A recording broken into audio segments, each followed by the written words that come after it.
మరి ఆ ఉమ్మడి ఆంధ్రప్రదేశ్ లో బాగా పరిపాలించాడని విడిపిన ఆంధ్రప్రదేశ్ కి కాదన్నాడా, లేదా దాన్ని సైలెంట్ లో పెట్టదలుచుకున్నాడా అనేది నాకు అర్థం కాల దాని యొక్క అర్థం.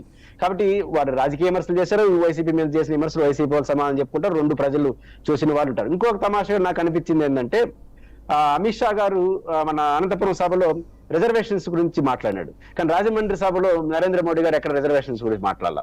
ఇది వ్యూహాత్మకమా ఏంటో మనకు అర్థం కాదు, కానీ మొత్తం మీద ఈ సభ మాత్రం విజయవంతమైంది. వాళ్ళు చెప్పదలుచుకున్న అంశాలు సూటిగా చెప్పారు.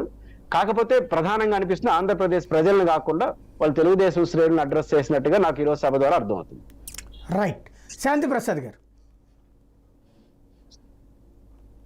నమస్తే సార్, మీకు ప్యానల్లో ఉన్న పెద్దలకు, సోదరులకు, చూస్తున్న వీక్షకులకు, చాలా మంది ఇప్పటి వరకు ఏం చేస్తారంటే ఈ కూటమిలో, ఈ కూటమి మేనిఫెస్టోకి కానీ లేదా ఈ కూటమికి కానీ నరేంద్ర మోడీ గారి ఆశీర్వాదం లేదు, బీజేపీ ఆశీర్వాదం లేదు అని పుంకాలుగా పత్రికా ప్రకటన పెట్టి పేపర్లు చూపించి అందులో మా బందరు పిచ్చోడైతే మరీ ప్రత్యేకంగా చెప్పడం జరిగింది.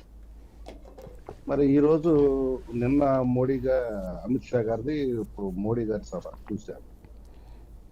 మరి ఇప్పుడు ఏం పత్రికా సమావేశం పెడతారో కూడా చూడాలి. కూటమికి సంబంధించి, కూటమి పార్టీలకు సంబంధించి, వారికి సంబంధించిన ఆ మేనిఫెస్టో అంశాలకు సంబంధించి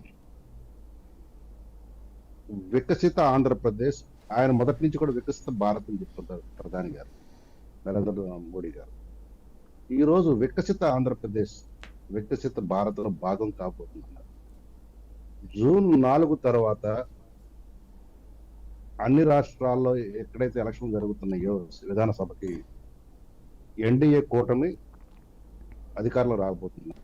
అంటే ఆంధ్రప్రదేశ్ కూడా, ఒరిస్సాకు వెళ్తున్నాం. పైగా ఈ రాష్ట్ర ప్రభుత్వాన్ని ఉద్దేశించి డెవలప్మెంట్ జీరో, కరప్షన్ ఫుల్ అంటే ఆయన మాటలు 3 క్యాపిటల్స్, 3 రాజధానులకు సంబంధించి చెప్పాడు. ఏ ఒక్కటి కట్టలేదు అన్నాడు. తర్వాత ఆ జూన్ 4 తర్వాత మేము పరిష్కరిస్తాం. తర్వాత పోలవరానికి సంబంధించి కూడా మాట్లాడటం జరిగింది. ఉత్తరాంధ్ర సుజల స్రవంతి ప్రాజెక్టుల గురించి కూడా మాట్లాడటం జరిగింది. రైల్వే జోన్ గురించి చెప్పారు. ఇప్పుడు పురుషోత్తరావు గారు అది గురించి చెప్పారు. ఆయన యొక్క మంత్రం ఏంటంటే రిఫార్మ్, పెర్ఫార్మ్, ట్రాన్స్ఫార్మ్. మీకు ఈ 3 పదాల్లోనే భావం అంతా అర్థమవుతుంది. ప్రతి అంశాన్ని విడమరిచి ఒక్కొక్క దాన్ని అరటిపొట్టు తొక్కల్చినట్లు పెట్టాలి అన్నట్లుగా చెప్పాలి అంటే ఇప్పుడు ఉన్న ఎన్నికల